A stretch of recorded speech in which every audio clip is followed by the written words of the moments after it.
کوششیں لوگوں نے کی ہیں صحیح دعوت کو روکنے کے لیے۔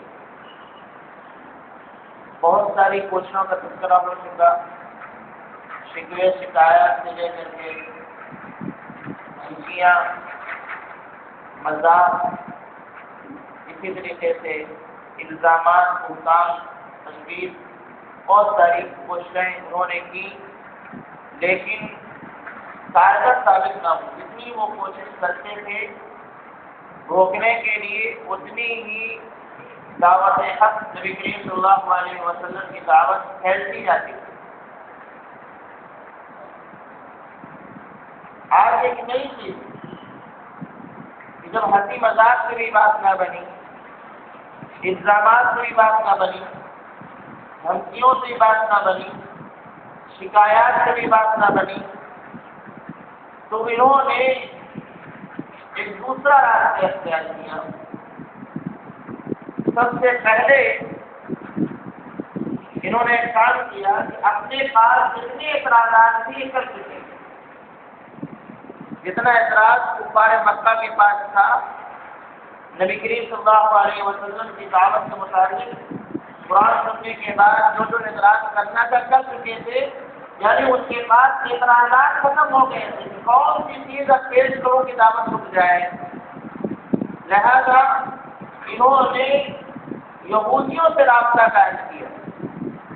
مدینہ میں یہودی لوگ رہتے تھے اور یہودی اس دور میں پڑھے لکھے مانے جاتے تھے، تو باقاعدہ مکہ سے وفد گیا مدینہ یہودیوں سے ملاقات کے لیے، اور مقصد یہ تھا کہ ہمیں کچھ ایسے سوالات کو جن کو لے جا کر کے ہم محمد صلی اللہ علیہ وسلم سے پوچھے اور وہ جواب نہ دینے پائے، ایسا سوال دو کہ جن کا ان کے پاس جواب نہ ہو۔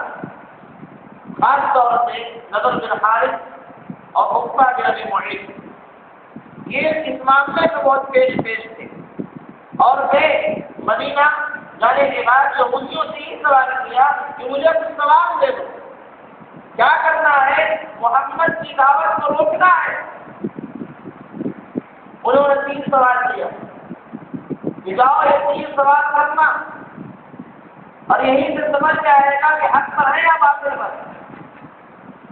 آئے سوال لے کر کے پہلا سوال تھا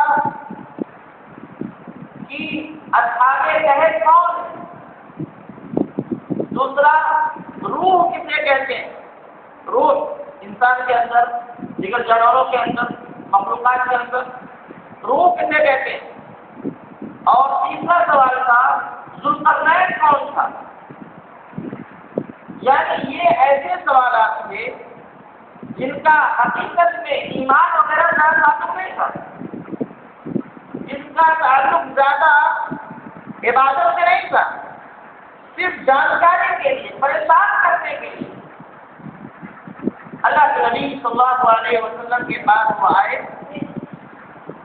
اور یہ سوال کیا کہ اگر آپ واقعتاً جیسا کہ آپ کا دعویٰ ہے کہ آپ اللہ کے نبی ہو تو ہمارے ان 3 سوالات کا جواب دے دو۔ اللہ کے نبی صلی اللہ علیہ وسلم کے پاس کا کوئی جواب نہ تھا، آپ خاموش رہے۔ اللہ رب العالمین نے 3 سوالوں کا جواب نازل فرمایا قرآن کریم کے اندر۔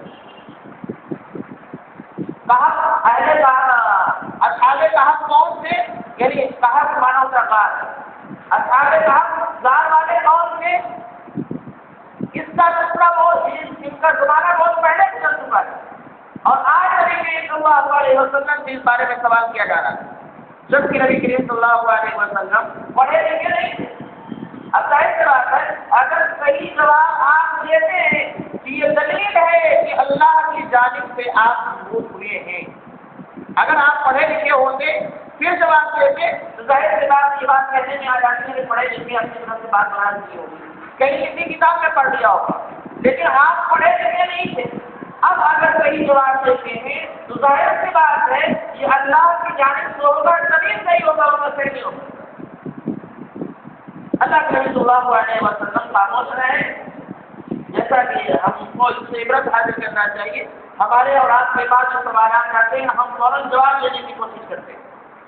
وہ نبی ہو کر کے انتظار کر رہے ہیں اور کوئی شرم کی بات نہیں، علم نہیں جواب نہیں، علم آئے گا جواب مل جائے گا۔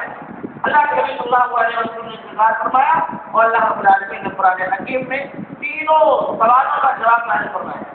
سورہ کہف کے اندر اصحاب کہف کون تھے یہ بڑی تفصیل سے اللہ رب العالمین نے تذکرہ کیا، اور پھر اسی سورہ کہف کے اندر ذوالقرنین کے متعلق اللہ رب العالمین نے تفصیلی جواب دیا، یسألونک عن الروح یسألونک عن ذوالقرنین، یہ لوگ آپ سے ذوالقرنین کے متعلق سوال کرتے ہیں، اگر ایسا ہے تو یہ قرآن کی آیات سے ان کو پڑھیں۔ اسی طریقے سے یسألونک عن الروح سورہ بنی اسرائیل کے اندر یہ لوگ روح کے متعلق سوال کرتے ہیں، روح کیا ہے؟ قل الروح من امر ربی وما اوتیتم من العلم الا قلیلا، آپ فرمائیے کہ روح اللہ کی جانب سے ایک امر ہے، اور وما اوتیتم من العلم الا قلیلا، اور تم کو بہت معمولی علم دیا گیا ہے۔ پتہ یہ چلا کہ روح کی حقیقت کو تم ابھی سمجھ ہی نہیں سکتے، اتنا جان لو کہ اللہ کی جانب سے۔ اللہ رب العالمین کے تینوں سوالات کے جواب قرآن حکیم میں نازل فرمایا، اور اللہ کے نبی صلی اللہ علیہ وسلم نے کفار مکہ کو جواب دیا۔ اگر واقعات انہیں حق کی تلاش تھی تو ان کو چاہیے تھا کہ صحیح جواب ملنے کے بعد ایمان لے آتے، نبی کو نبی مان لیتے، اس کے سچے جواب پر ایمان لے آتے، لیکن نہیں۔ اسی لیے اللہ رب العالمین نے قرآن حکیم میں ذکر کیا کہ ہم قرآن کو 23 سال کی مدت میں تھوڑا تھوڑا کر کے کیوں اتارے؟ یہ بھی ہو سکتا تھا اللہ پورا قرآن نازل فرما دیتا، اے محمد صلی اللہ علیہ وسلم لیجیے اور پڑھ پڑھ کے لوگوں کو سناتے رہیے، لیکن نہیں، اللہ نے 23 سال کے لیے سنانے فرمایا۔ کیوں؟ اس میں اللہ رب العالمین نے کفار کہا نہ کرتے تھے، وقال الذین کفروا لولا نزل هذا القرآن لولا نزل هذا القرآن، کہا کرتے تھے یہ قرآن ایک بار میں کیوں نہیں نازل ہو جاتا، ایک ہی بات میں نازل کر دیا۔ اللہ رب العالمین نے جواب دیا كذلك لنثبت به فؤادك ورتلناه ترتیلا، اس وجہ سے دھیرے دھیرے نازل کر کے آپ کے دل میں اس کو بٹھا دیں گے، ثابت کر دیں گے، جما دیں گے، اور ورتلناه ترتیلا، اور قرآن کو تو دھیرے دھیرے پڑھایا جاتا ہے۔ یہاں سے پیغام ملا قرآن جلدی سے نہیں پڑھا جاتا، ترتیل کے ساتھ دھیرے دھیرے خیر خیر سے پڑھا جاتا ہے۔ اور کیوں؟ کہ اس ساتھ کیا کیا حکمت تھی؟ وَلَا يَأْتُونَكَ بِمَثَلٍ إِلَّا جِئْنَاكَ بِالْحَقِّ وَأَحْسَنَ تَفْسِيرًا، یہ لوگ کوئی بھی اس طرح کا سوال لے کر کے آتے ہیں، ہم فوراً اس کا جواب حاصل کر دیں گے۔ یہ سوال لائیں گے ہم جواب حاصل کر دیں گے، اس کا صحیح تفسیر حاصل کر دیں گے، صحیح بیان آ جائے گا۔ اگر اللہ رب العالمین پورے قرآن کریم کو ہاتھ میں دیتا تو پہلے پورا قرآن کو پڑھتے اور پھر اس میں سے نکال کے کہاں کہاں سے حجتی کی بات ہے، کہاں کہاں اعتراض کیا جا سکتا ہے، اس کے بعد اعتراض کرتے کہ جواب کہاں سے آتا ہے۔ قرآن تو مکمل ہو چکا تھا نا، لیکن اللہ رب العالمین نے مکمل نہیں حاصل بتایا، تھوڑا تھوڑا، باقی جیسے جیسے اس کا سوال آئے ویسے ویسے جواب آتا رہے۔ چنانچہ یہی ایک بات تھی کہ یہاں پر 3 سوال لے کر کے آئے، اللہ رب العالمین نے قرآن حکیم میں 3 سوال کا جواب نازل فرما دیا۔ اگر پورا قرآن نازل ہوتا تو ان کو یہ سوال کرتے ہی نہیں، کیونکہ ان کو معلوم تھا اس کا جواب قرآن حکیم میں۔ تو یہ ایک کوشش تھی کہ سوال اپنے پاس ختم ہو گیا، دوسرے سے ڈھونڈ کر لاؤ۔ آواز کی ایسی کوششیں کی جاتی ہیں، ادھر ادھر جایا جاتا ہے، ان سے ملا جاتا ہے کچھ پوائنٹس تو جو ان سے پوچھے اور پوائنٹس دیے جاتے ہیں، جواب ملنے پر بھی وہی معاملہ جو مکہ کیا جاتا ہے۔ یہ ایک چیز دعوت حق کو روکنے کے لیے کہ دعوت پھیلنے نہ پائے، اس کے لیے اس طرح کے سوال، عاجزانہ سوال، ایسے ٹیڑھے بڑے سوال کرو جس کا کوئی جواب نہ پڑے، یہ کوشش ہوتی ہے۔ اور جیسا کہ میں نے کہا تینوں سوال عبادت سے متعلق نہیں تھے، اللہ کی توحید سے متعلق نہیں تھے، صرف تعلیم کی باتیں تھیں۔ اگر اللہ کے نبی صلی اللہ علیہ وسلم اس کا جواب نہ دیتے پھر بھی اسلام سچا تھا، توحید کی عبادت سچی تھی، ایک اللہ کی عبادت ہونی چاہیے، یہ بات حق ہے، بتوں کی عبادت نہیں ہونی چاہیے، یہ بات حق ہے، یہ تو پہلے تو مسلم ہے۔ اگر یہ 3 سوال کے جواب نہ بھی دیتے تو بھی، لیکن سوال ایسا ناقص ہو جائے اور ہمیں کہنے کا موقع مل جائے کہ نبی بنتے ہم نے سوال کے اس کا جواب دیں۔ مقصد یہاں عبادت نہیں، مقصد یہاں ہم کی جانکاری ہے، بلکہ مقصد یہ ہے کہ ہم سوال کریں، یہ جواب نہ دے پائے اور لوگوں میں کہنے کا موقع ہے میں نے آیا تھا ان سے سوال کیا جواب نہ دے پائے، ہم نے اس سے مناظرہ کیا، ہم نے اس سے مقابلہ کیا، ہماری ان کے ساتھ بیٹھک کوئی نہیں ہے، وہ خاموش لوگ ہیں، باقاعدہ ویڈیو بن جائے گی، آڈیو بن جائے گی، سب کچھ ہو جائے گا۔ تو دعوت حقہ کو روکنے کے لیے یہ ٹیڑھے میڑھے سوالات اس دور میں کیے اور آگے کیے جاتے ہیں، لہٰذا صحیح طور پر جو بات ہے آپ سے سوال کیا جائے، آپ کے پاس علم ہے تو جواب دیجیے، نہیں علم ہے کوئی بات نہیں، اللہ اپنے دین کو خود غالب کر لے گا، ہم اور آپ سے بیدار ہوئے۔ اس کے بعد لالچ، بات یہاں بھی لالچ، سوال کیے، سوال کا جواب مل گیا، ان کو کہنے کا موقع نہ ملا تو اب انہوں نے لالچ دینا شروع کیا، اور یہ حربہ ہوتا ہے کہ چلو ادھر سے بات نہیں، کچھ دے کے بعد بات بن جائے اور کسی کا راضی کر لی جائے، لالچ دے کر کے اس کو اس کام سے روک دیا جائے، یہ کوشش ہوتی۔ چنانچہ اس کے لیے عتبہ بن ربیعہ کو کفار مکہ نے باقاعدہ ایک بھیجا خاص طور سے اللہ کے نبی صلی اللہ علیہ وسلم کے پاس کہ جا کر کے آپ ان سے سوال کریں۔ چنانچہ وہ پہنچتا ہے اور پہنچنے کے بعد اللہ کے نبی صلی اللہ علیہ وسلم سے کہتا ہے یا محمد، اے محمد، تمہارا جو مقام و مرتبہ ہے ہمارے درمیان نسب کے اعتبار سے، تمہارا خاندان بلند اعلی نسب کے حامل ہے، تم بلند اچھے خاندان سے متعلق ہو، تم اچھے ہو، ہمارے درمیان تمہارا ایک بڑا مقام ہے۔ بات جب کی جاتی ہے، لالچ دینے کی جب بات آتی ہے، تم پڑھایا تم ایسے ہو، بڑی طریقہ اللہ کے نبی صلی اللہ علیہ وسلم کے خاندان کا حوالہ دے کر کے کہ تم بہت اعلیٰ خاندان کے ہو اور تمہارا مقام و مرتبہ ہمارے یہاں مسلم ہے، لیکن تم ایک ایسی چیز لے کر کے آ گئے ہمارے درمیان جس کی وجہ سے مکہ کے لوگوں کی جو جماعت تھی اس سے اختلاف ہو گیا، لوگ بڑھ گئے، بھائی بھائی سے، باپ بیٹا سے، بیٹا باپ سے، لوگ مختلف جگہوں میں ہو گئے۔ ایک ایسا کام لے کر کے آ گئے، تم اچھے ہو، تم ایسے ہو، تمہارا مقام بلند ہے، تم خوبصورت، بہت ساری چیزیں ہوتی ہیں، اور کہنے کے بعد لیکن تم نے ایک ایسا کام کیا، ایک ایسی دعوت لے کر کے آ گئے، ایک ایسی چیز لے کر کے آ گئے جس کی وجہ سے یہ جماعت متفرق ہو گئی، بڑھ گئے، اختلاف ہو گیا، کچھ ادھر کچھ ادھر، ایک ہی گھر میں کئی کئی مطلب سے ماننے والے ہو گئے۔ تو ایسا کرو، ہم کچھ باتیں تمہارے سامنے پیش کرتے ہیں اور اس کے بدلے میں تم سے مطالبہ یہ ہے تم اس کام کو چھوڑو، یہ دعوت کا کام چھوڑو، اور اس کے بدلے میں ہم کچھ مطالبات رکھتے ہیں تمہارے سامنے، ان میں سے ہو سکتا ہے آپ کوئی ایک قبول کر لو، جو قبول کر دو گے وہ ہم پورا کرنے کو تیار ہیں، بشرطے کہ آپ دعوت سے کام کرو۔ اللہ کے نبی صلی اللہ علیہ وسلم میں ہاں ٹھیک ہے، بولو کیا مطالبات ہیں، کیا تمہاری تجویزیں ہیں وہ پیش کرو۔ چنانچہ اس نے کہا کہ اے محمد، ان کو پوری اگر تم یہ چاہتے ہو اس دعوت کے ذریعہ سے کہ تم مالدار بن جاؤ، تم مال چاہتے ہو، تو اگر تم ایسا کرتے ہو تو جمعنا لکا اموالا، کہ ہم تمہارے لیے بہت سارے مال جمع کر دیں گے، فتکون اکثرنا مالا، تو ہم میں سب سے زیادہ تم مالدار ہو جاؤ۔ اگر اس دعوت کے پیچھے تمہارا یہ مقصد ہے کہ ہم کو مال مل جائے اور دولت مل جائے، تو اگر یہی بات ہے تو ہم تمہارے لیے مال جمع کر دے رہے ہیں اور تم اس سے بعد آ جاؤ تاکہ یہ فتنے فساد کے اختلاف نہ ہونے پائے۔ اللہ کے نبی صلی اللہ علیہ وسلم خاموش ہے۔ اس کے بعد فرماتا کہتا ہے ان تريد ان تصود،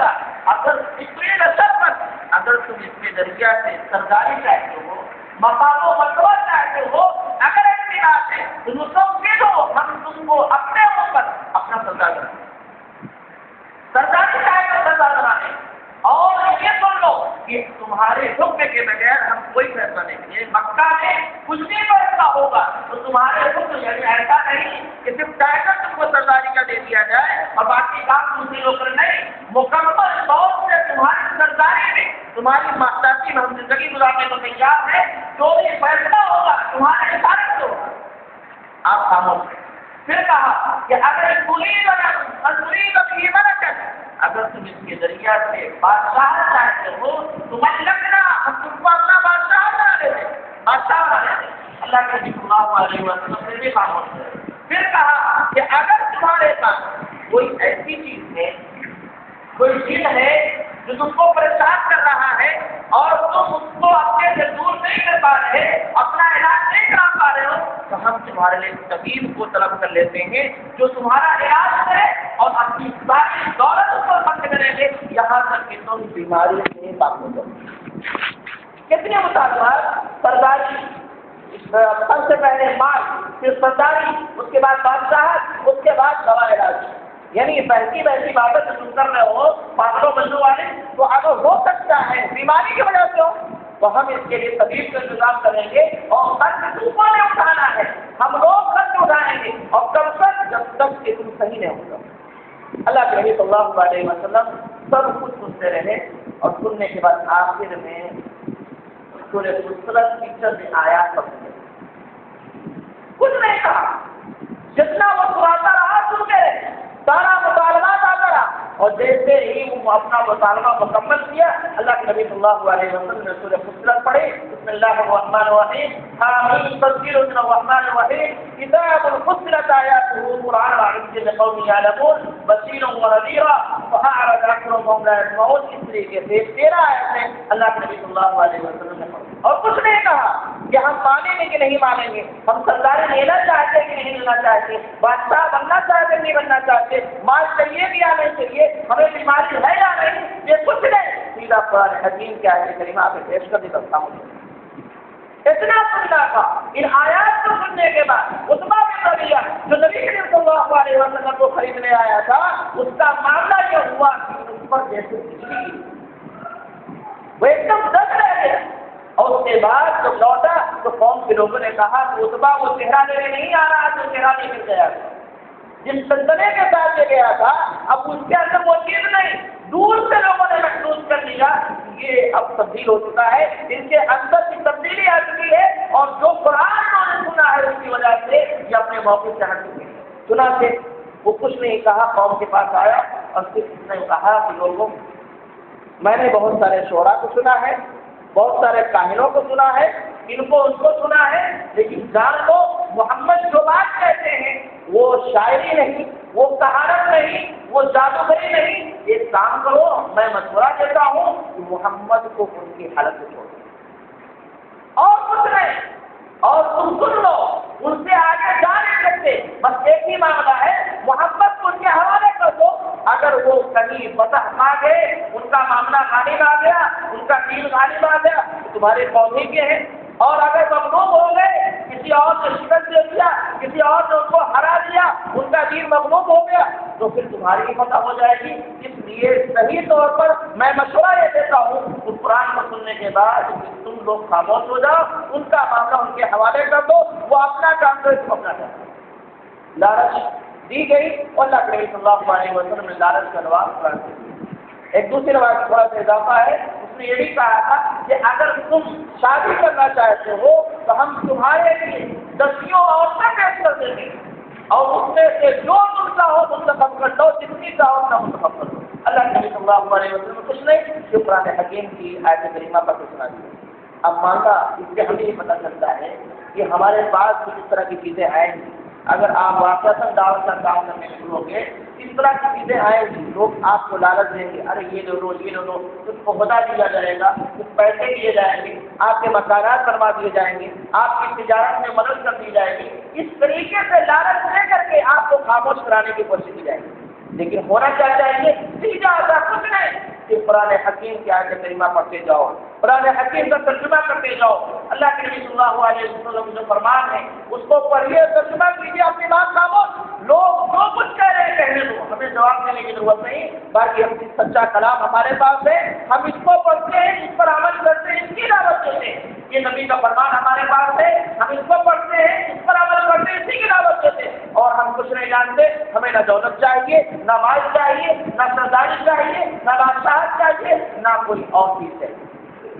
ایک اور موقع پر ایک دوسرا کافر تھا، اس کا بھی نام عقبہ بن معیط. اس نے کیا کیا؟ اللہ کے نبی صلی اللہ علیہ وسلم کے پاس وہ بھی گیا اور اسی طرح کی بات کی. اللہ کے نبی صلی اللہ علیہ وسلم نے اس کو چند آیات سنائی. سننے کے بعد وہ بھی متغیر ہو گیا، یہاں تک کہ کفار نے یہ محسوس کر لیا کہ یہ شاید اسلام قبول کر لیا۔ چنانچہ ابو جہل آیا ان کے پاس اور کہنے لگا آنے کے بعد کہ کیا بات ہے، ولید بن مغیرہ تھا، وہ آیا اور کہا کہ کیا آدمی آپ کی قوم کے لوگ آپ کے لیے مال جمع کر رہے ہیں، کیا بات ہے، کیوں مال جمع کر رہے ہیں؟ کہا اس وجہ سے کہ سنا ہے آپ نے محمد کا کلام سنا ہے اور اس سے متاثر ہو گئے۔ اس نے کہا میں متاثر نہیں ہوا اور نہ میں بدلا ہوں، نہ میں اسلام چھوڑا، میں اسلام قبول کیا ہوں، بلکہ بات یہ ہے اتنا ضرور کہوں گا کہ جو قربان وہ سناتے ہیں، جو قول وہ سناتے ہیں، وہ ایک دن غالب ہو کے آئے گا۔ اس قول میں ایک مٹھاس ہے، ایک تاثیر ہے، وہ متاثر کر سکتے لوگوں کو، لہٰذا اس سے باز آ جاؤ، ان کا راستہ چھوڑ دو اور انشاءاللہ آج نہیں تو کل وہ غالب آ جائیں گے۔ تمہارے بھلائی اسی میں ہے کہ ان کو ان کے حل سے چھوڑ دو۔ یعنی یہ چیز بتاتی ہے کہ کفار کو یقین ہو چکا تھا کہ سچائی وہی ہے، سچ وہی ہے، لیکن اس کے باوجود نبی کریم صلی اللہ علیہ وسلم کی دعوت کو روکنے کے لیے اس طرح کا واقعہ کر رہے تھے۔ اور آج بھی بہت سارے بھائیوں کو پتا ہے، یقین ہے کہ سچی دعوت کون سی ہے، اسلام سچا ہے، کتنے غیر مسلموں کو معلوم ہے یہ بات، لیکن پھر بھی اسلام کو روکنے کے لیے طرح طرح کے حربے استعمال کیے جاتے ہیں، کبھی لالچ دے کر کے، کبھی چڑھا کر کے، کبھی اکسا کر کے، کبھی دھمکیاں دے کر کے، کبھی ملزم طلب کر کے، بہت ساری چیزیں یا ایسے الٹے سیدھے سوالات کر کے روکنے کی کوشش کی جاتی ہے، لیکن جتنا روکو گے اتنا ہی اسلام پھیلے گا، بڑھے گا اور جو ہے نصرت کامل ہوگی۔ اسی طریقے سے ایک اور چیز تنظیم یہ ڈرایا ہے، کیا ابو جہل کا معاملہ خاص طور سے تھا، وہ جب یہ دیکھتا کہ کوئی نیا آدمی مسلمان ہوتا اور دیکھتا کہ یہ آزاد آدمی، دیکھتا کہ یہ آزاد آدمی ہے اور ایماندار آدمی ہے، اس کو زیادہ تو کچھ نہیں کر سکتا تھا، اتنا کہتا تھا کہ تم نے اپنے باپ دادا کے دین کو چھوڑ دیا، ایسا ہو جائے گا، ویسا ہو جائے گا، اور دیکھتا کہ کوئی تجارت تاجر آدمی ہے تو اس سے کہتا کہ تمہارا تجارت کا بائیکاٹ کر دیا جائے گا، تم سے لین دین کا تو ایک حق کیا جاتا تھا۔ یہ اس کا معاملہ اسی طریقے سے یہ دعوت رک جائے، کبھی لالچ دے کر کے اور کبھی ڈرا کر کے، کبھی الٹے سیدھے سوالات کر کے، یہ ہمیشہ کوئی کوشش رہی اور آج کی کوشش، وہ تمام تر سوالات اپنے سامنے رکھیں، وہ تمام تر کوششوں کو اپنے سامنے رکھیں، وہ تمام تر تدبیروں کو اپنے سامنے رکھیں، تو پتہ یہ چلے گا کہ ہمارے معاشرے میں مسلمان کے خلاف وہی تمام تر تدبیریں استعمال کر رہا ہے۔ کیوں؟ اس لیے کہ ہمارا فرقہ بچا رہے، ہمارا مسلک بچا رہے۔ وہ یہ نہیں چاہتا کہ تمام مسلمان ایک ہو جائیں، بلکہ یہ چاہتا ہے کہ ہم اپنے پلیٹ فارم پر، وہ اپنے پلیٹ فارم پر اگر لوگ متحد ہونا چاہتے ہیں، قرآن و سنت پر آنا چاہتے ہیں، تو اس کے لیے یہی تمام تدبیریں کرتے ہیں، کبھی ڈراتے ہیں، کبھی شکایت ہوتی ہے، کبھی لالچ دیتے ہیں، کبھی الٹے سیدھے سوالات کریں گے، کبھی بہتان لگائیں گے، کبھی الزام لگائیں گے، کبھی مسخرہ اور مذاق اڑائیں گے۔ یہ تمام چیزیں ہمارے بھائیوں ہمیں اس سے بچنا چاہیے۔ یہ ہمارا طریقہ نہیں، یہ مسلمان کا طریقہ نہیں، یہ نبی اور صحابہ کا طریقہ نہیں، یہ طریقہ کفار کا طریقہ تھا، جو حق کی دعوت کو روکنے سے نہیں کیا کرتے تھے۔ اور آج ہم جانتے ہیں کہ اتحاد حق ہے، مل جل کے رہنا سچی بات ہے، اس سے جو لوگ بھی روکنے کے لیے یہ تمام تدبیریں کرتے ہیں وہ غلط ہیں۔ اس طرح کے اور بہت ساری تدبیروں سے یہاں تھی، انشاءاللہ اس کے بعد کی جو تدبیر ہے وہ بہت اہم ہے اور اس سے ذرا عبرت حاصل کرنے کی سیدھا ہے انشاءاللہ العزیز۔ اللہ تعالیٰ کے عمل کی توفیق سے ہم تمام کو کتاب و سنت مطابق زندگی گزارنے والا بنائے۔ یا رب اسلام کو حفظ حفاظت فرما، مسلمانوں کو متحد فرما، مل جل کے رہنے کی توفیق عطا فرما، کتاب و سنت کو مطالعہ کرنے اور دین کے بھی اسباب پر آنے کی توفیق عطا فرما۔ آمین رب العالمین۔ السلام علیکم۔